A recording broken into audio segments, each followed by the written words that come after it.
Welcome to Yellow Cardinal Tarot. My name is Carol, and this is a general reading for Leo for mid-March 2024. And so Leo, what we're going to be doing today is called the Yellow Cardinal Cross. And I'm going to first look at your energy. I want to look at what issue you're sitting with. Could be a pattern you're sitting with that's repeating itself. Could be a decision you have to make. Something you're struggling with, relationship.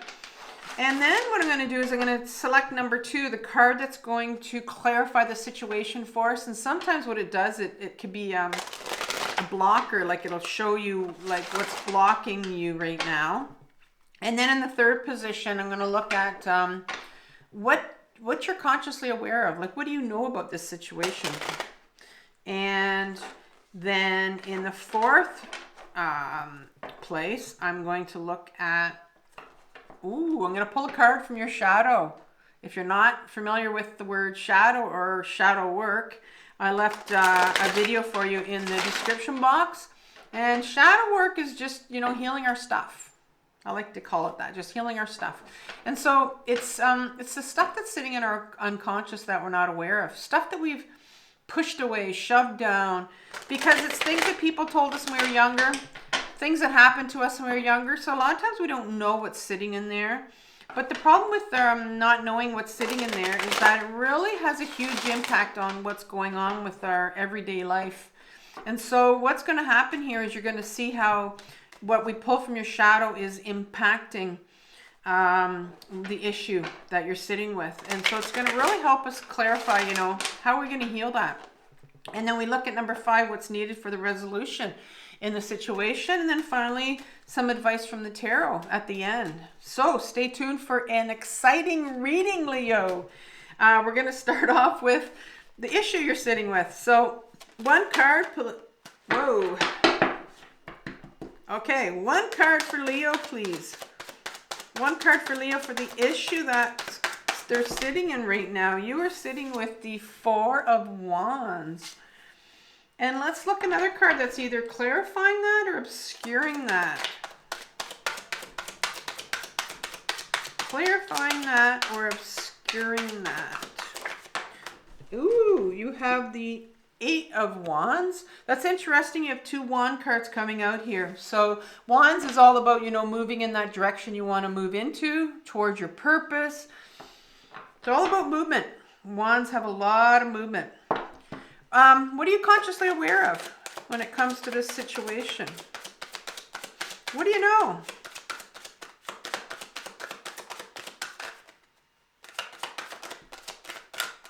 Well, I know that I've got to do that again because it didn't come out.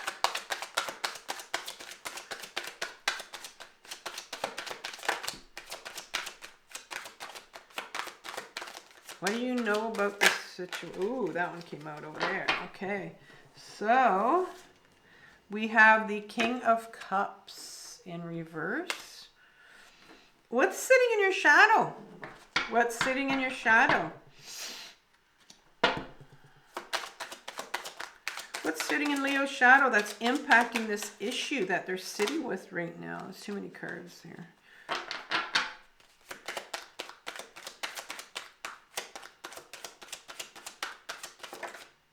Ooh, the Hierophant card, number 5.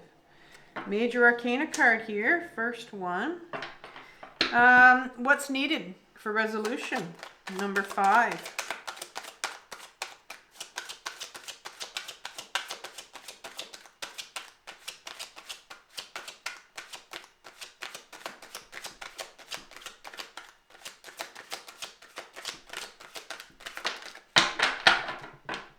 The Chariot. And that came out sideways, so we'll put him sideways up there. He wants to be sideways. Number 6 is advice from the tarot. Advice from the tarot.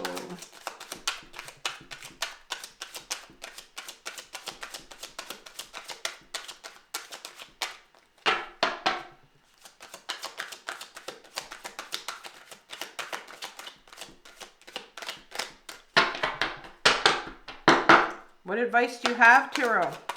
You're being stubborn. I threaten it sometimes and then it... Oh, okay, we'll try a different way.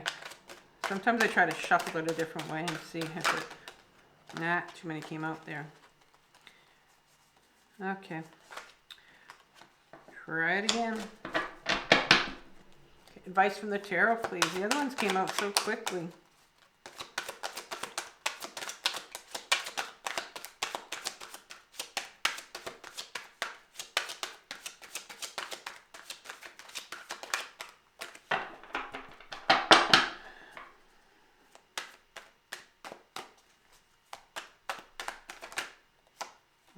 Something's flipped. Here we go, finally. The 10 of Pentacles. Finally. Okay, so let's take a look at this. 4 of Wands, first of all, is a card that you're sitting with. The 4 of Wands is, it's number 4. Number 4 is all about stability. It's a real rigid card. But the thing with wands is, wands, like I said, are a suit that wants to be free, wants to create, wants to go in the direction we want, that, you know, we want to take our life in. And so, you know, to contain wands in a 4 number, a rigid number, it's just not possible. And so you see these people that have stepped out of this wall, the cement wall here, this wall city back here, and they're celebrating. It's a celebration card here. Some people will call this a marriage card, but I don't call it a marriage card. I call it a celebration here. And so there's a real celebration here of you. There's these 2 figures here, one's in blue and one's in red. And I see that as, you know, the masculine part of you and the feminine part of you, you know, coming together, getting to know yourself. And it seems like you've walked away recently. You've walked away from something. And so, I mean, there's some celebration here, whatever the situation is. You know, I think you've got out of it. You've walked away. And so you need to celebrate here. And what's clarifying it is I think you've kind of, the 8 card, this is really a clarifier. What I'm seeing here is the 8 of Wands is that card where we just decide you've been thinking of doing something for a long time, thinking of bringing a change to our life. You know, it could be anything where you're, you know, changing your living situation, or something that you've always wanted to do for yourself, and you finally threw those wands up in the air and trusted the universe to see where it was going to land, and you did it. And so you've just walked away from something.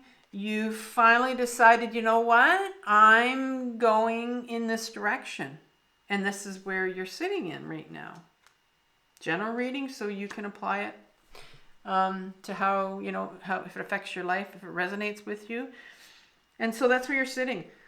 Now, I'm not sure.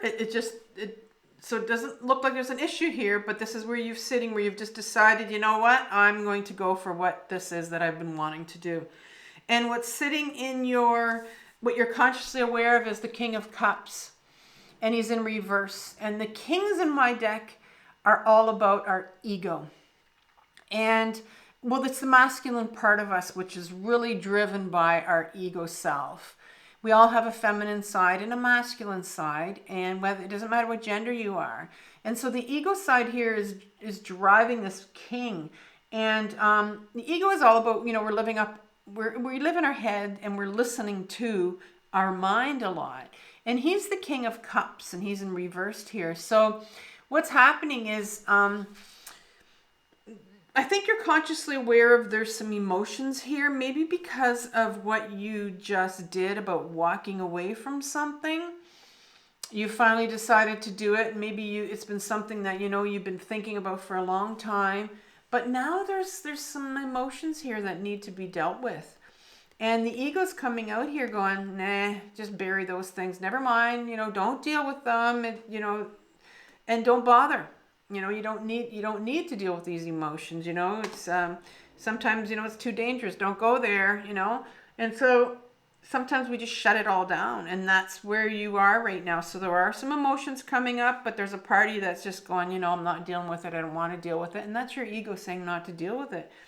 What is coming up in your shadow? In your shadow, you have the Hierophant card.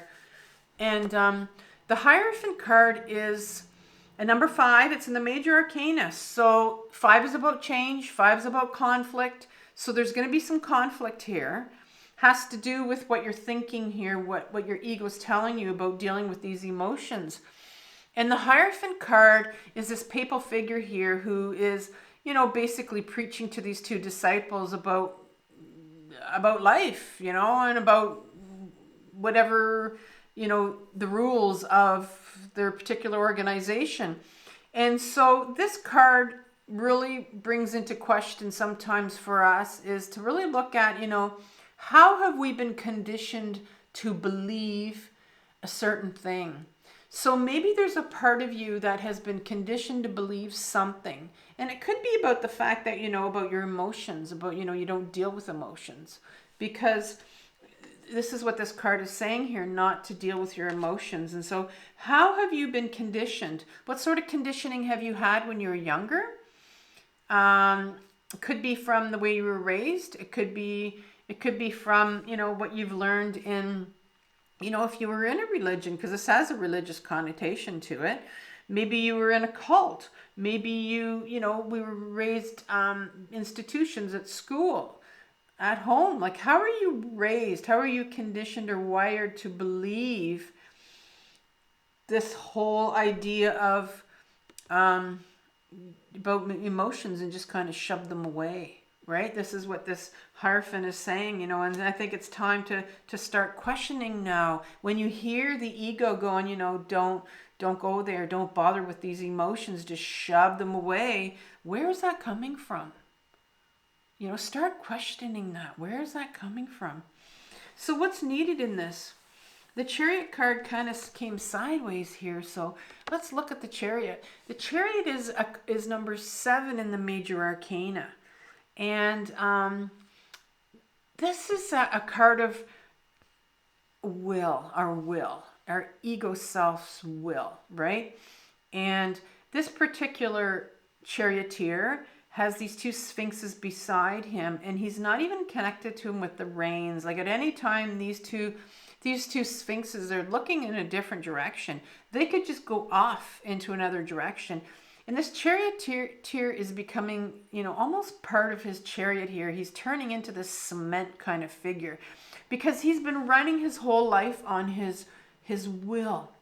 And so this kind of tells me here that you have been running your life, Leo, by kind of taking your emotions and just shoving them. And, you know, let's not deal with them right now, you know, because someone told you when you were younger that, you know, it's kind of a dangerous thing. We don't deal with emotions, right? We just kind of shove those away. We put them away. And so, you know, you've made a major change here in your life where you've decided to walk away from something. You've got yourself free. You've thrown your 8 wands into the air. You're ready to go into a certain direction. But it can bring up a lot of emotions in your situation, but you're not going to deal with them because that's the way you've been conditioned to not deal with them. And so finally, in this 10 of Pentacle card that is in reverse here, the 10 of Pentacles is a very interesting and layered card. What it has on here, if you see the pentacles, the shape of the pentacles here that it makes, they're not just randomly placed here. They're placed in what's called the Kabbalistic tree of life that really represents things that are unknown, things that are unseen. And in this particular card, you have a generation of people. You have the old man sitting here. He looks very wise. He has this incredible coat on, almost like a magical coat. And these 2 individuals that are sitting here, they're really not even paying attention to, you know, this older man here who's very wise, and a child that's tugging. You can't see, he's right behind her. He's kind of hiding behind this other individual right here. And so it's kind of a generation of people. I mean, it looks like a nice family card, but, you know, there's just more outside this wall that they don't see. There's more that's unseen here. This is what this card is kind of saying here, because it's the 10. It's the 10 of Pentacles. And so it's kind of saying, you know, and the Pentacles is all about our material world. And, you know, it may look like these people are doing well and everything's fine. Sometimes I look at this as a generation card because it shows different generations in here.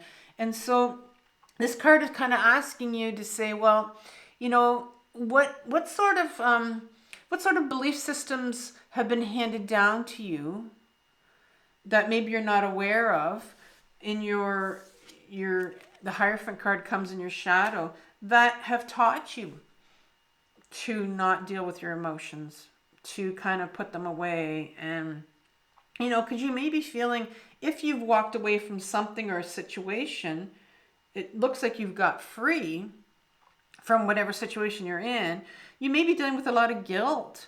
And so there's a lot here that needs to be dug up as far as, you know, where does your what's been handed down to you, where does that fit in? Like, what are the things that you don't really know that are unseen, kind of, that are affecting you? So I think what it's asking you is kind of just to dig a little bit more into, you know, what kind of generational things, what has been handed down in your family where you've been asked, you know, we don't deal with this. We don't talk about it. We don't feel it. And yeah, I think it's time to start questioning where do you get some of this from, you know, wanting to just take your emotions and just kind of push them down and not deal with it. And so, yeah, that's your reading today. So let's look at, I'm going to end with the Sacred Creators Oracle deck here. And sometimes that gives me a little bit of a spin on what else the universe wants to say to you. Interesting reading for you, Leo. It's really something to think about, I think.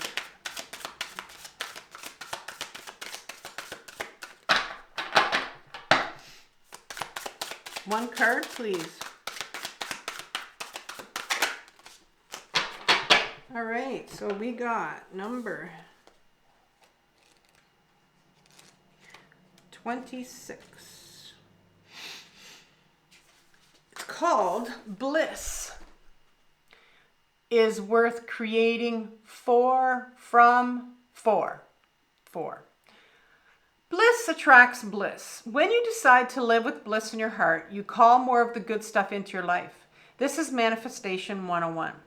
And rather conveniently, bliss is the end game and the vehicle to take you there. Tap into it, and it can power your dreams. Find it daily, and you've got a badass success strategy. Think about it. Wouldn't bliss help you to build things a lot quicker? Wouldn't your dream feel a whole lot closer and way more possible if you remembered that you had bliss on tap whenever you needed it? Do you desire a higher tolerance for risk, increased productivity, to rid your system of toxins and stress? You can rewire your brain to pump out the happy hormones and make it all possible. So find more joy in your life and give yourself an edge when facing challenges. If you've been working on it already, keep going. If you've been neglecting some aspect of your self-care, this card is a loving wake-up call that your creativity may be suffering because of your current mindset, mental health, physical vitality, or waning commitment to a daily practice. It's time to do the work, sweet soul, because wiring your life for joyful bliss is your best success strategy. And I liked how they used that word wiring, because I had used it with the Hierophant, right? So this is all about, I think, rewiring, learning to rewire, you know, rewire what you've learned. The sort of things that, you know, that have been taught to you, but they're kind of hidden, you know, and you're not really aware of them. So it's time to do some digging and find out, you know, why you were wired a certain way, conditioned to be a certain way. And yeah, so it's time to rewire it in a way that fits you. So Leo, I'll see you in April. Take care. Bye-bye.